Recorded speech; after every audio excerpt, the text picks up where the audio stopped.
রহমত মিয়া গ্রামের এক কাঠুরিয়া। নুন আনতে পান্তা ফুরোনোর সংসারে তার সম্বল বলতে ছিল কেবল একটি ধারহীন পুরনো কুড়াল আর ভাঙা একটি কুড়ে ঘর। সারাদিন বনে কাঠ কেটে যা পেতেন তা দিয়ে কোনোমতে স্ত্রী আর ছোট মেয়েটার মুখে দুবেলা আহার তুলে দিতেন। এক তপ্ত দুপুরে বনের গভীরে একটি মরা গাছের গোড়া কাটতে গিয়ে হঠাৎ রহমতের কুড়ালটি কোনো এক শক্ত ধাতব বস্তুর সাথে ধাক্কা খেল। টুং করে এক অদ্ভুত শব্দ হল। রহমত অবাক হয়ে মাটি খুঁড়তে শুরু করলেন। অপ্রত্যাশিত সেই আবিষ্কার খানিকটা মাটি সরানোর পর রহমতের চোখ ছানা বড়া হয়ে গেল। মাটির নিচে চাপা পড়েছিল একটি সিন্দুক। সাবধানে ঢাকনা খুলতেই দেখা গেল ঝকঝকে সোনার মোহর, হীরা ও জহরত খচিত কিছু প্রাচীন অলঙ্কার, পুরনো আমলের রূপার মুদ্রা।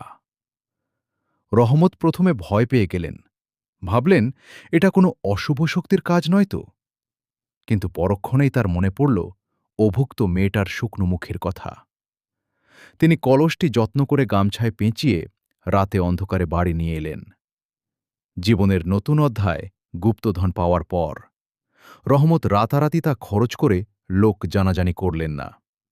তিনি খুব বুদ্ধিমত্তার সাথে জীবন পরিবর্তন করতে শুরু করলেন। প্রথমে শহরের এক মহাজনের কাছে কিছু মুদ্রা বিক্রি করে নিজের গ্রামের পাশে কিছু উর্বর জমি কিনলেন। কাঠ কাটার বদলে তিনি চাল ও ডালের একটি ছোট আড়ত খুললেন। জরাজীর্ণ কুড়েঘর ফেলে দিয়ে সুন্দর একটি পাকা বাড়ি তৈরি করলেন। হৃদয়ের পরিবর্তন।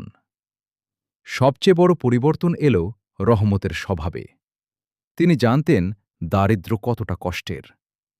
তাই তিনি কেবল নিজের ভাগ্য ফেরালেন না, বরং গ্রামে একটি বিনামূল্যে